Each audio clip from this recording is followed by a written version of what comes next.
नेक आदमी, एक गहनों की शौकीन पत्नी और एक ऐसी गलती जिसने सब कुछ छीन लिया। रमानाथ चोर नहीं था तो फिर उसने गबन क्यों किया? जवाब है सम्मान पाने की चाह, दिखावे की लालसा और समाज का दबाव।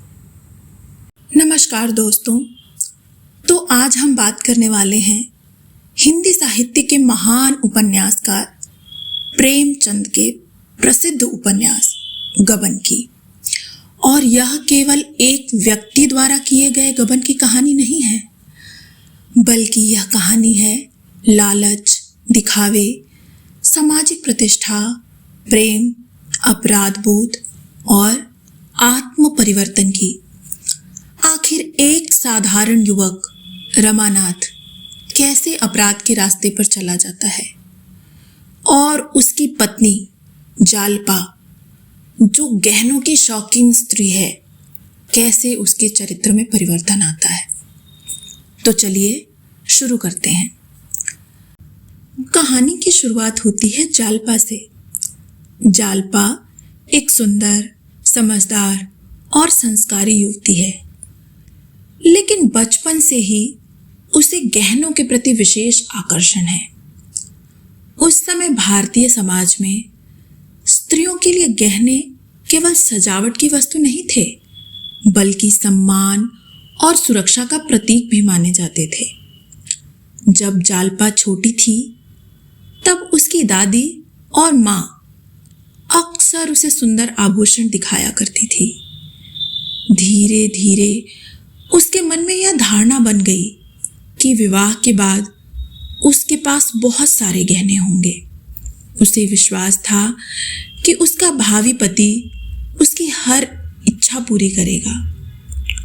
और दूसरी ओर है रमानाथ।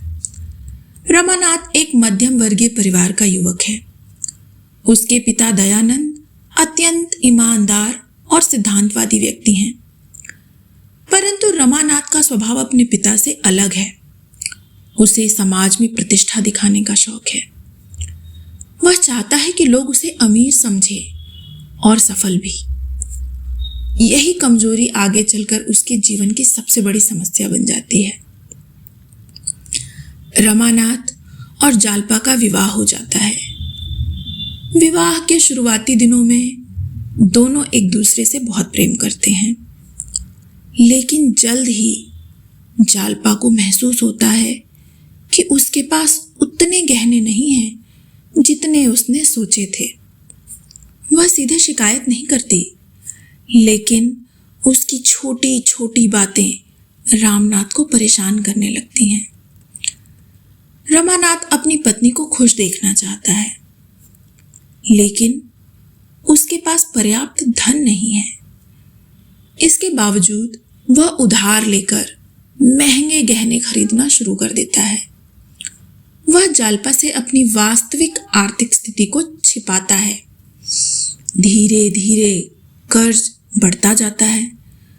रमानाथ को लगता है कि भविष्य में सब ठीक हो जाएगा, लेकिन समस्याएं और बढ़ने लगती हैं। और यहीं से कहानी का सबसे महत्वपूर्ण मोड़ शुरू हो जाता है। जब व्यक्ति अपनी वास्तविक स्थिति को छिपाने लगता है, तब उसे लगातार नए झूठ बोलने पड़ते हैं। रमानाथ के साथ भी यही हुआ। रमानाथ अपने दोस्तों और परिवार के सामने स्वयं को संपन्न दिखाता रहता है। हर नया झूठ पिछले झूठ को बचाने के लिए बोला जाता है। वह ऐसी प्रतिष्ठा की दौड़ में फंस जाता है जहां से निकलना मुश्किल हो जाता है। समय बीतता है, कर्ज बढ़ता जाता है, उधार देने वाले पैसे वापस मांगने लगते हैं, लेकिन रमानाथ की आय तो सीमित है। खर्च और बढ़ चुके हैं।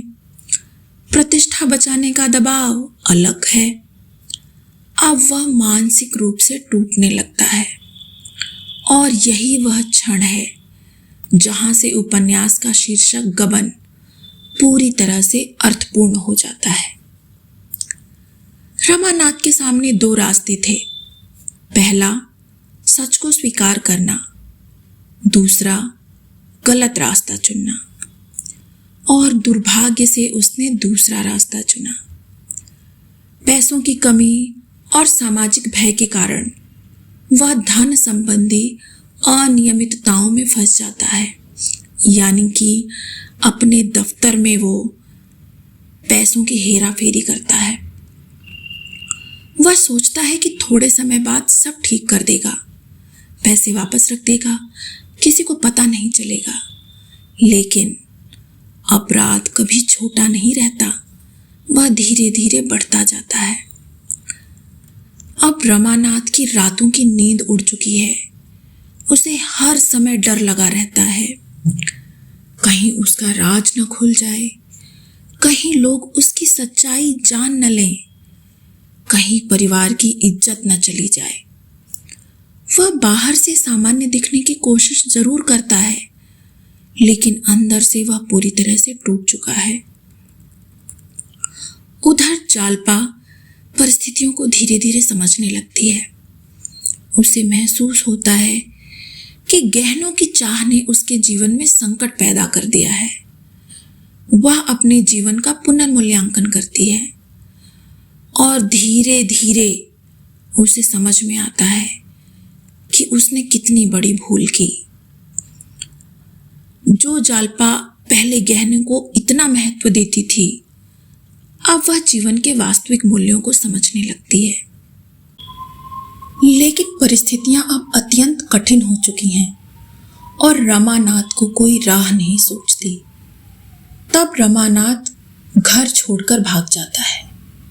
उसे लगता है भाग जाने से समस्या समाप्त हो जाएगी, लेकिन मनुष्य अपने अपराध और विवेक से कभी नहीं भाग सकता। जहां भी वह जाता है, अपराध बोध उसका पीछा करता रहता है। अब कहानी मनोवैज्ञानिक रूप ले लेती है। रमानाथ लगातार अपने भीतर संघर्ष करता है। वह सोचता है, क्या प्रतिष्ठा वास्तव में इतनी महत्वपूर्ण थी? क्या लोगों की नजरों में बड़ा दिखने के लिए उसने अपना जीवन बर्बाद कर लिया? क्या सच बोलना इतना कठिन था? लेकिन जालपा अब पहले से अधिक मजबूत बन चुकी है। वह परिस्थितियों का सामना करती है, साहस दिखाती है और परिवार की जिम्मेदारी उठाती है।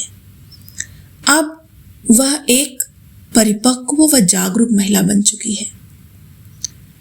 समय के साथ रमानाथ को अपनी गलतियों का गहरा एहसास होने लगता है। उसे समझ आता है कि झूठ, दिखावा और लालच ने उसका जीवन नष्ट कर दिया। लेकिन साथ ही उसे यह भी महसूस होता है कि सुधार का रास्ता अभी पूरी तरह से बंद नहीं हुआ है।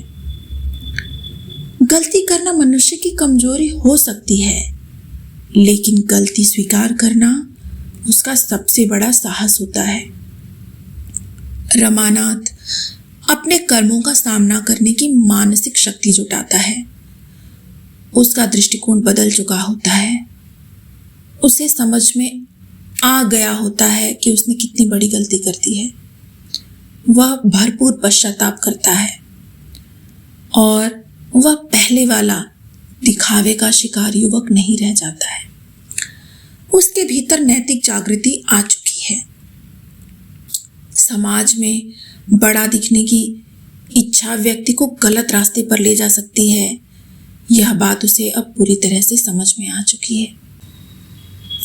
तो दोस्तों, यह था प्रेमचंद के महान उपन्यास गबन का विस्तृत सार। यह उपन्यास आज भी उतना ही प्रासंगिक है जितना अपने समय में था, क्योंकि आज भी लोग सामाजिक प्रतिष्ठा और दिखावे के दबाव में गलत निर्णय ले बैठते हैं। अगर आपको यह सार पसंद आया हो तो वीडियो को लाइक करें, चैनल को सब्सक्राइब करें और कमेंट करके ज़रूर बताएं कि आपको यह सार कैसा लगा। धन्यवाद।